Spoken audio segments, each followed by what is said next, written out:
Olá, muito bom dia para você. Essa edição do Record News Rural está no ar. Continue com a gente. Eles são aliados importantes na lida com o rebanho. Com inteligência aguçada e precisão nos movimentos, esses cães garantem mais eficiência no trabalho do produtor rural.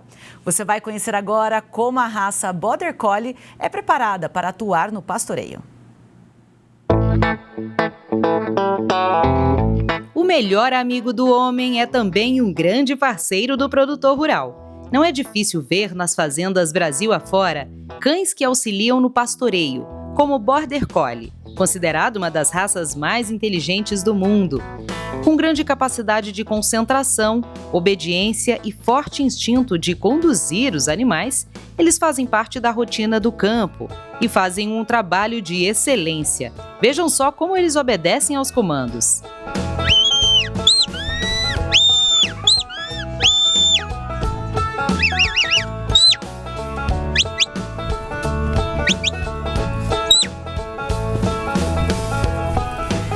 Come by, lie down, away, lie down. Os comandos em inglês são para padronizar o adestramento dos cães, que são vendidos para outros países. O apito também é utilizado. Cada comando verbal tem um tom correspondente no apito, que é um apito específico de pastoreio, que é esse daqui. Então, cada tom vai designar um movimento que esse cão tem que realizar. A principal função do Border Collie é reunir o rebanho e conduzir no destino que o pecuarista, o condutor, quer mover esse rebanho. Então, trabalha tanto com rebanho de ovinos, com ovelhas, quanto bovinos. Para treinar os cachorros são usadas ovelhas, vacas e bois. Desde pequenos, eles já são incentivados a fazer o pastoreio. Olha só este filhote, com apenas 2 meses, já sabe bem o que tem que fazer.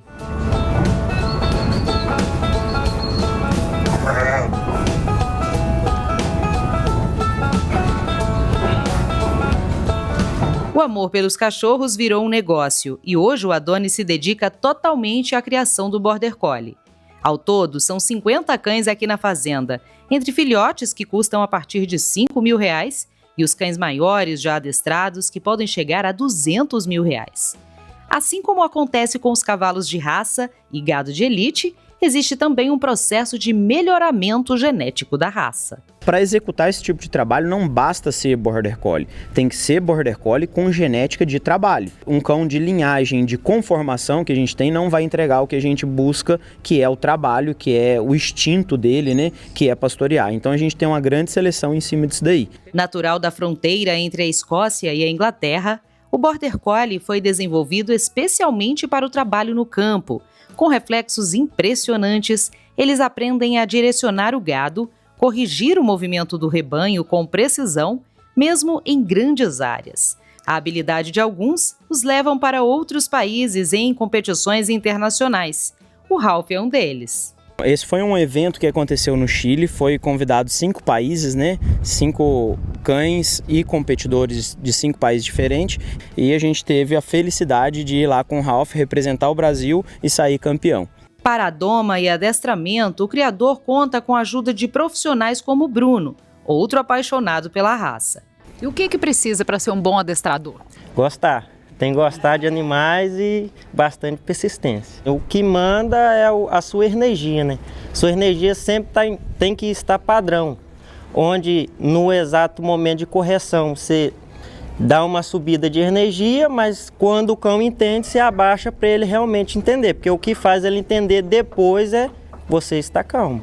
Um trabalho minucioso, feito de confiança mútua, que revela a harmonia entre homem, animais e a natureza.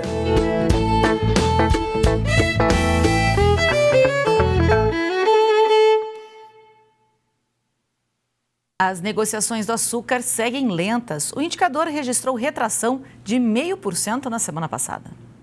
Com a desaceleração tradicional de negócios nesta época do ano, os produtores de açúcar preferem reservar o produto para atendimento de contratos já firmados e, sobretudo, para comercialização no período de entre-safra, quando há expectativa de melhora nos valores. A estratégia de retenção de estoques, combinada com a demanda reduzida, típica de início de ano, explica a retração observada nos preços e o ritmo lento das transações no mercado. Na semana passada, o indicador CPEA-Exalc São Paulo registrou média de R$ 109,99 por saca de 50 quilos, uma retração de 0,58% em relação à semana anterior, quando o valor da saca atingiu R$ 110,63. Segundo pesquisadores do CPEA, a baixa liquidez e o posicionamento cauteloso dos agentes de mercado resultaram em negócios muito escassos, com poucos fechamentos efetivos sendo registrados no período. Além da desaceleração sazonal das compras, pesquisadores do CPEA indicam que o comportamento das usinas contribuiu para o cenário de menor oferta no spot. Os preços do etanol seguem firmes há algumas semanas. A demanda do final do ano fez o mercado movimentar. Nos últimos dias úteis de 2025, os volumes de negócios envolvendo o etanol foram razoáveis em algumas regiões produtoras do centro-sul do Brasil. Apesar da comercialização antecipada para atender a demanda de combustíveis nos dias de festividades, novas quantidades foram efetivadas no período. Em São Paulo, as vendas do álcool anidro quase triplicaram na comparação semanal. No caso do etanol hidratado, no mesmo comparativo, as vendas cresceram 43% nas usinas paulistas. Para este começo de janeiro, a reposição do produto deve gerar um movimento de maior liquidez no mercado. Neste cenário, os preços devem manter a trajetória de alta. Entre os dias 29 de dezembro e 2 de janeiro, o indicador CPEA para o hidratado, no estado de São Paulo, fechou em R$ 2,95. Para o anidro, o indicador fechou a R$ 3,36 o litro. Desde segunda-feira, todos os produtores rurais precisam emitir nota fiscal eletrônica. Por uma determinação do Conselho Nacional de Política Fazendária, o CONFAS, produtores rurais com faturamento menor que R$ 360 mil anuais passam a ter a obrigatoriedade de emissão de nota fiscal eletrônica.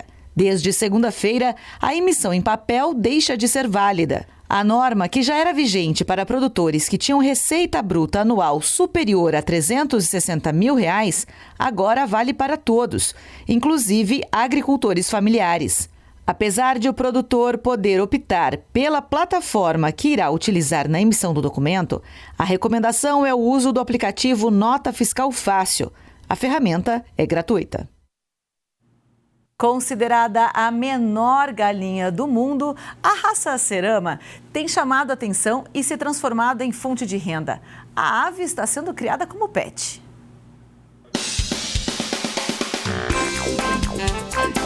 Elas são fofinhas, lindinhas e pequenininhas. São as galinhas da raça Cerama. São consideradas as menores do mundo e também uma tendência no mercado pet. A mãe adora essa interação. Bianca é técnica em veterinária e vê muitos benefícios nesse tipo de contato desde cedo. É legal porque a gente ensina também a respeitar os animais desde cedo, né? Então, isso é muito bom. Ainda mais esses, né, que são diferentes e o pessoal não tá acostumado, mas eles são, assim, tão dóceis e amáveis quanto os cachorros e gatos também. Esse criatório em Rio Preto tem se especializado nesse tipo de raça. Além do tamanho reduzido, as galinhas Cerama chamam a atenção pela postura. Ela é de origem malaia, então veio da Malásia, cruzamento de algumas raças que deram origem, isso lá na década de 70. E no Brasil, como eu disse, faz pouco tempo que está, então 2014, nem 10 anos praticamente. E essa origem do nome é para uma homenagem aos reis, pela sua imponência, né, dessas mini gigantes, vamos dizer assim, por esse peito robusto e por esse formato tão característico delas. E comparando os ovos das Ceramas com as tradicionais, a gente percebe a enorme diferença. Olha só, gente. Além da criação, o Fábio tem se especializado também no melhoramento genético da raça. Ele cuida de todas as etapas. Apesar de pequenas, formar um exemplar saudável é bem demorado. A gente busca essa carga genética de alguns criadores já consolidados do Brasil. Então, normalmente a gente adquire algumas matrizes, ou um reprodutor, ou uma matriz, ou muitas vezes nós selecionamos os ovos, muitas vezes conhecendo a genética dos pais, compra-se os ovos, aí faz a choca, a incubação artificial, e aí começa o processo genético a partir dos pintinhos. O galo, que em geral costuma ser mais arisco, olha como ele fica tranquilão, de boa. Fábio, tá com a régua aqui, ó, só pra gente fazer uma medida não oficial, coloca mais ou menos aqui, só pra gente ter uma ideia, ó.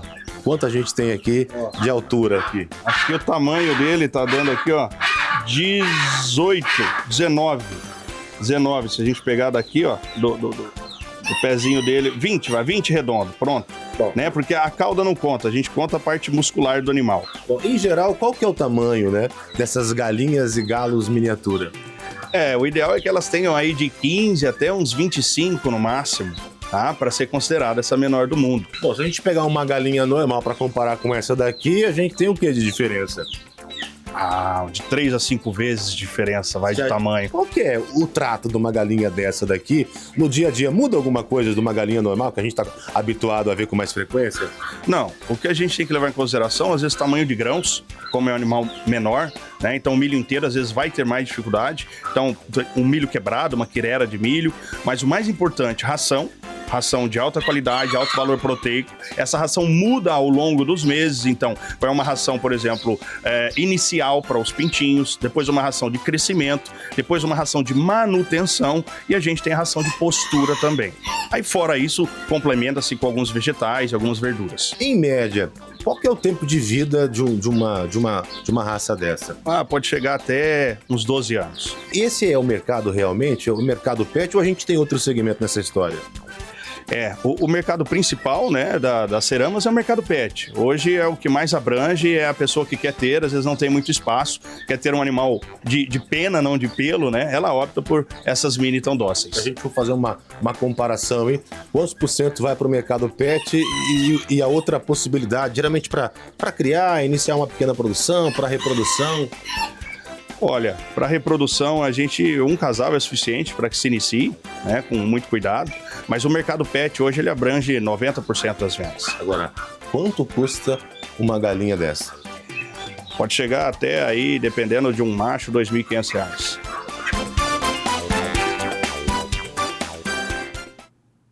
Veja agora como fica a previsão do tempo para todo o Brasil nesta quarta-feira.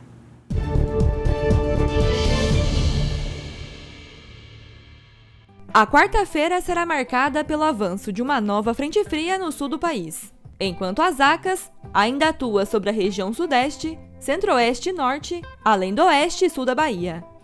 Embora em processo de enfraquecimento, há risco de pancadas de chuva mais fortes, temporais e rajadas de vento. A madrugada começa com céu mais encoberto no leste e litoral do Paraná, além de Santa Catarina, devido à infiltração marítima. Ao longo da manhã, o sol aparece entre nuvens no restante da região. E a partir da tarde, o avanço de uma nova frente fria pelo Rio Grande do Sul aumenta rapidamente a nebulosidade, especialmente no sul, Campanha e em áreas centrais do estado. E à noite o céu fica carregado também no centro e leste gaúcho. A nebulosidade também segue elevada em Minas, Rio de Janeiro e sul do Espírito Santo. Em São Paulo, amanhã ainda tem mais aberturas de sol, mas o céu volta a ficar mais carregado a partir da tarde, com o aumento das instabilidades. Tempo mais nublado também em Mato Grosso e Goiás, com nuvens carregadas se formando desde a madrugada. Em Mato Grosso do Sul, a nebulosidade varia ao longo do dia, com períodos de maior abertura intercalados com tempo mais fechado. No Nordeste, o dia começa com maior cobertura de nuvens no Maranhão, Piauí, além do oeste e sul da Bahia. Ao longo do dia, o céu segue mais carregado nessas áreas, enquanto na maior parte das demais regiões, o sol predomina. E no norte, a nebulosidade continua mais presente no Amazonas, Acre, Rondônia, Tocantins, grande parte do Pará, além do Amapá. Enquanto em Roraima, o céu varia mais, com momentos de abertura. Durante a manhã, a chuva ocorre de maneira mais fraca em áreas do leste, litoral do Paraná e de Santa Catarina. A partir da tarde, a frente fria avança pelo Rio Grande do Sul, provocando pancadas de chuva moderadas a fortes e trovoadas, risco de temporais e eventual queda de granizo, em áreas do sul e da Campanha Gaúcha. E à noite, a chuva também se intensifica em áreas centrais do Rio Grande do Sul. Em Santa Catarina e no Paraná, chove de maneira moderada a forte no leste, além do Nordeste paranaense. A atuação das ACAS mantém chuva desde a madrugada em Minas, Rio de Janeiro e sul do Espírito Santo, variando entre moderada a forte intensidade, com risco de temporais em áreas do oeste e noroeste mineiro. Em São Paulo, amanhã tem tempo mais firme, mas a partir do fim do período e início da tarde, há previsão de novas pancadas de chuva em grande parte do estado, com chuva moderada a forte. Na região central do país, chove desde a madrugada em Mato Grosso e em Goiás, também com pancadas mais fortes e risco de temporais no norte, noroeste, oeste e interior mato-grossense, além do leste e norte de Goiás. Em Mato Grosso do Sul, a circulação de umidade favorece chuva moderada a forte, e à noite a chuva diminui, mas ainda pode ocorrer de forma isolada. Pela madrugada, chove de maneira mais fraca no oeste litoral da Bahia, além do interior do Maranhão e do Piauí. Ao longo do dia, as instabilidades se intensificam, e a chuva ganha força no Maranhão, extremo oeste do Piauí e também do estado baiano, com risco de temporais no extremo oeste maranhense, enquanto no litoral do Ceará e entre Alagoas e o Rio Grande do Norte, a chuva ocorre de maneira mais fraca, e no norte do país, o tempo segue instável, com pancadas moderadas a fortes no Amazonas, Acre, Rondônia, Tocantins e grande parte do Pará, com risco de temporais em alguns pontos. No Amapá, chuva mais frequente no norte, e em Roraima chove mais forte no sul e oeste do estado. Rajadas de vento variam em áreas do sul e nordeste do país, além do sul de Mato Grosso do Sul e litoral do Rio. Já em grande parte do estado gaúcho, ocorrem de maneira mais forte, podendo chegar até os 70 km por hora. E o tempo segue mais seco no oeste de Mato Grosso do Sul, além do interior do Nordeste, com destaque para o oeste do Rio Grande do Norte e da Paraíba, além do interior de Pernambuco, onde a umidade do ar pode ficar abaixo dos 20% nesta quarta-feira. E em relação às temperaturas, máximas de 24 graus em Brasília e em Belo Horizonte, 26 em Goiânia, 28 em Vitória, 30 em Campo Grande, Palmas e em São Paulo, 31 em Salvador e no Rio de Janeiro e até 35 graus em Porto Alegre. O governo mexicano definiu cotas para as carnes bovina e suína isentas de tarifa.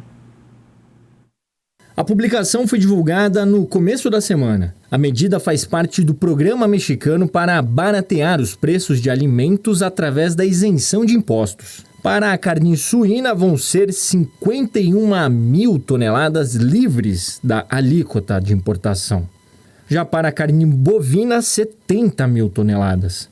A validade para essas cotas estipuladas é de até 31 de dezembro de 2026. Essas quantidades valem para todos os países que exportam para o México, exceto aqueles que têm acordos comerciais. Dados do Ministério da Agricultura e Pecuária do Brasil apontam que entre janeiro e novembro de 2025, o Brasil exportou 74.300 toneladas de carne suína e 113.200 toneladas de carne bovina, com uma receita de 181 milhões de reais para a carne suína e quase 619 milhões de reais para a carne bovina. A China anunciou no dia 31 de dezembro a criação de cotas anuais para a importação de carne bovina. O volume que ultrapassar essa cota vai pagar uma sobretaxa de 55%.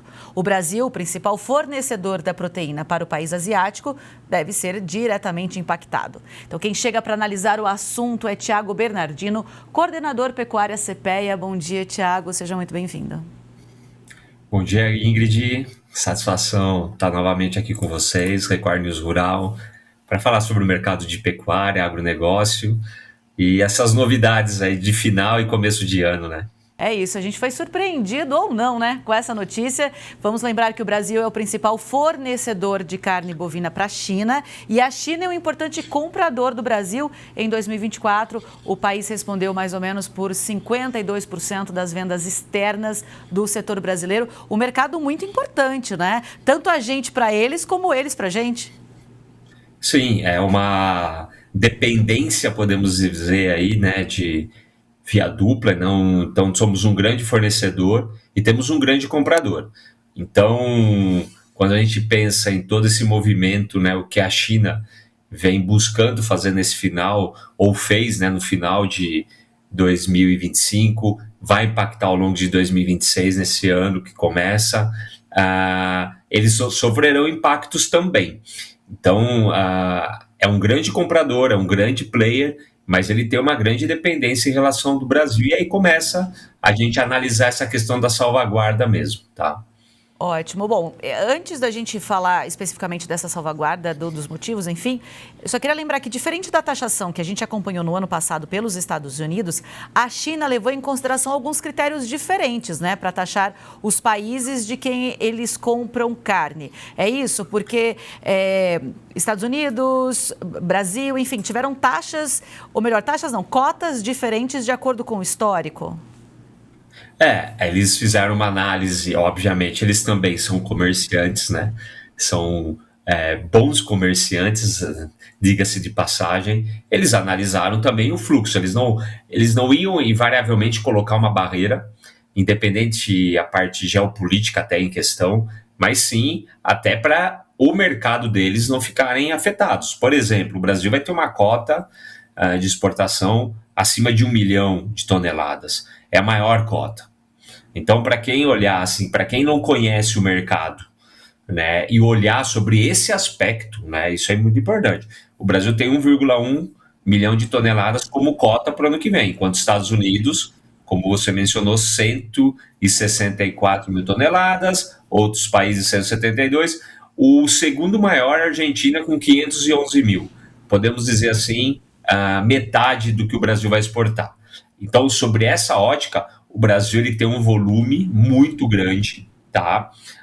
Dado o que aconteceu nos últimos anos. Até, obviamente, dada a importância do Brasil, tamanho de rebanho. Eu nem estou abordando esse tema ainda, mas sim, eles analisaram o comportamento, a taxa de crescimento dos últimos anos e colocaram esse cenário em termos de cotas diferentes para os países. Quando eu falo cota, o máximo que vai poder exportar com tarifa reduzida, tarifa zero. A gente acompanhou até novembro, né? São os dados mais atuais. O Brasil exportou 1,52 milhão de toneladas para a China. A nova cota, ou melhor, a cota determinada agora é 1,1. É menos do que o Brasil entregou o ano passado, por exemplo. Perfeito. E aí daí a gente já começa a analisar os impactos. Realmente, o Brasil ele consegue colocar na China somente até novembro. Então, se a gente pensar nos números que devem sair ao longo dessa semana, a gente pode chegar até 1,7 milhões de toneladas. Então, se eu olhar aí sim sobre esse aspecto, falar de 1,1 milhão de toneladas realmente é um impacto muito forte para o Brasil, né? Então, isso que a gente precisa ser levado em conta.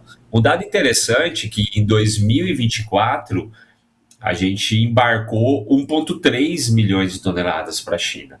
Então, se eu olhasse sobre o aspecto de 2024, 200 mil toneladas a menos. Ficaria mais justo. Agora, se eu falar de 1,7 milhões e eu estou falando de 1,1 milhões, eu tenho um impacto muito forte, sim. Então, realmente, isso que vem trazendo uma ansiedade, né, ou um cenário um pouco nebuloso para toda a cadeia pecuária brasileira. E aí a gente lembra que a carne ela é taxada em 12% já, né? Uma taxação que já existe e agora passaria para 55% sobre, por exemplo, se a gente imaginar 1,7 milhão ano passado para 1,1, sobre essas 600 mil toneladas teriam uma taxa de 55%. É carne chegando mais cara lá para eles, carne brasileira chegando mais cara e muitas vezes inviabilizando parte do setor aqui internamente. Sim. Vale lembrar que a China, ela vem, quando ela vem comprar a nossa carne, ela chegou a pagar R$40 a mais a arroba no boi gordo. Então, um boi comum, em média, era vendido por R$200, enquanto a China começou a pagar 240, ou na época era 150, 190, assim por diante. Então, ela pagou um sobrepreço porque ela necessitava dessa carne. Então, quando a gente começa a analisar a cota de salvaguarda, sim, tem esse aspecto de proteger o mercado local deles. Vale sempre lembrar, não é o suficiente, mas a China é o terceiro maior produtor de carne bovina do mundo, tá? Então, o Brasil passou os Estados Unidos esse ano, mas são sempre os Estados Unidos, o Brasil e China, os três maiores players. Aí vem os outros, tão importantes quanto a Austrália, Argentina, Uruguai, Paraguai, assim por diante, mas a China já é um grande produtor, mas não o suficiente para o tamanho da população deles. Então também tem esse aspecto estratégico. Agora, a China pagando menos, né, ou melhor, comprando menos, ela vai valorizar o produto, sim, no mercado local e vai fazer com que essa oferta tenha que ser remanejada por outros países, que aí é o grande problema, essa oferta maior do nosso mercado, tá? Que aí é o, vamos dizer assim, um reflexo, né, os impactos que a gente vai sofrer ao longo de 26, pelo menos o primeiro semestre, que para o mercado se ajustar, seja recolocando carne em outros países, que é um volume muito grande, né, ou obviamente estimulando um comércio local, dado um ano diferente que a gente sempre tem, ano de eleição, Copa do Mundo, mas a gente vai ter que ter estímulos de renda para esse consumo do brasileiro no primeiro semestre aumentar, mas que seja a China reduzindo compra, é claro que eu tenho uma pressão sobre esse boi China que a gente viu valorizar entre os anos de 2019 e até os anos atuais, por mais que tenha reduzido, sim, esse preço do boi China, mas a gente tinha uma diferenciação, sim, pelo menos até o ano passado. Tiago, quando o anúncio da cota foi feito, né, o ministro da Agricultura do Brasil, Carlos Fávaro, disse que não seria um grande problema, porque nos últimos anos o Brasil abriu novos mercados e que também, dados da BIEC, vale a gente reforçar aqui, 70% de toda a produção de carne bovina nacional fica no mercado interno, apenas não, né, porque é um volume muito grande, mas nessa proporção 30% vai para o mercado externo. Você acha que esses novos mercados abertos, ou agora o governo trabalhando mais também para a abertura de outros novos mercados, vai absorver um possível excedente que iria para a China e agora não vai mais porque ficaria muito caro? Bom, vamos partir do pressuposto que a carne bovina é a carne mais cara que a gente tem no nosso mercado, ou no mercado mundial, né? Temos outras carnes tão caras quanto como a carne ovina, mas é a carne mais cara, tá? Então, assim, o brasileiro ele vai ter que ter uma renda maior para consumir. Então, essa redução da alíquota do imposto de renda até 5 mil, eu tenho um cenário mais favorável em termos de consumo doméstico. Então, o estímulo ele terá que vir em termos de dinâmica. A questão é essas margens ao varejo, à indústria, ao produtor, que daí vai ter que, obviamente, se realocar, tá? Agora, buscar outros países, o que eu acredito que dependendo da dinâmica da China, aí eu estou falando dos outros países, eu posso ter, e quando eu falo triangulação, que parece que é uma coisa errada, eu posso ter países que vão vir comprar carne nossa, como o próprio Uruguai e Argentina, por estarem vendendo mais carne para uma China, por exemplo. Então, isso pode ocorrer como aconteceu no México o ano passado, com os Estados Unidos. Então, isso também é um movimento que pode ocorrer. Agora, o outro ponto é a gente falar de uma carne mais cara no mercado chinês. E a gente sabe que também tem uma população mais rica. Claro que eles não vão pagar a mais 55%. Todo mundo sente. Mas, invariavelmente, essa carne também pode chegar num volume um pouco maior para lá, com esse sobrepreço maior, mesmo um chinês pagando. Então, tem todo esse cenário para ser analisado, mas sim, o mercado doméstico, vamos dizer, é o grande responsável, aí, 70% de todo o consumo, então a dinâmica recai sobre o mercado brasileiro, ou se traz uma sinalização positiva para 2026 para o consumo doméstico. Você falou, né, Tiago, de salvaguarda. Então, vamos explicar, né? De acordo com o governo chinês, essa salvaguarda tem como objetivo proteger os produtores chineses. As tarifas devem ajudar a conter a redução do rebanho bovino no país e também dar tempo para que as empresas nacionais do setor façam ajustes e promovam melhorias, considerando que essa taxa, essa cota, ela está inicialmente válida por 3 anos e com aumento gradativo de quanto cada país pode importar para a China. Não é um aumento muito considerável no final desses 3 anos, mas é um aumento, né? Explica para a gente, então, essa questão da salvaguarda e os objetivos, né? Você acha que nesse período de 3 anos, que é o tempo inicial, digamos assim, que essa cota vai ficar vigente, esse período é suficiente para o setor se reerguer? Olha, é uma boa pergunta, uma excelente discussão. Vamos sempre lembrar que a China já vinha anunciando fazer uma análise, né, fazer uma salvaguarda em termos de importação de carne bovina desde o ano passado.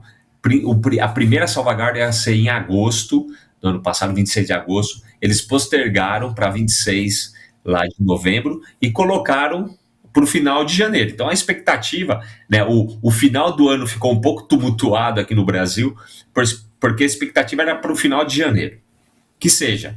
Então a gente tem aí sim um pré-aviso que já vinha sendo feito pelos chineses, deles olharem mais para o mercado local para a proteção. Então, a medida de salvaguarda é se fazer uma análise como o mercado vai se comportar. Eles falam nesses 3 anos, pode ser menos, eles podem até postergar, sim, mas como foi dos Estados Unidos? Não acredito também que será meses, né? Mas os Estados Unidos sentiam muita pressão em termos de inflação do produto. Sim, teve negociação das entidades brasileiras, representantes do setor. Então, também é um tabuleiro, né? Eu costumo dizer que o comércio, seja um comércio de automóvel, seja um comércio de carne bovina, é um jogo de xadrez, é um ganha-ganha. Então, se um país ele se sente mais pressionado, ele vai colocar as regras na mesa, no mercado, para discussão. Resta ao Brasil, obviamente, sentar também para negociar. Então, essa análise de 3 anos pode ser menos, como pode ser mais, como eu falei. Eu acredito, sim, não numa resolução rápida, mas uma análise mais em médio prazo, podemos dizer assim. Agora, o mercado ele consegue se recuperar, dizendo o mercado chinês, a gente fala de uma pecuária de ciclo longo.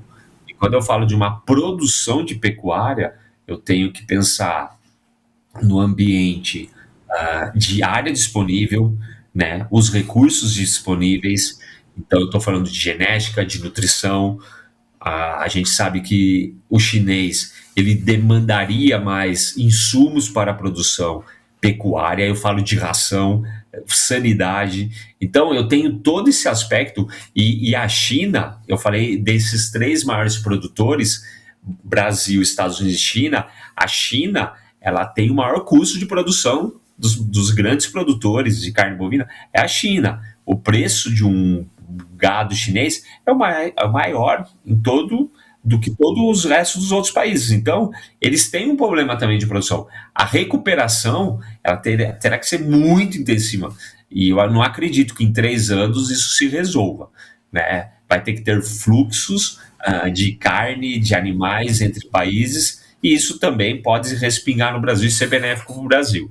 Mas é claro que no curtíssimo prazo, a gente tem um cenário de maior oferta para o mercado brasileiro e aí, como eu disse, a necessidade de se colocar na mesa de uma negociação.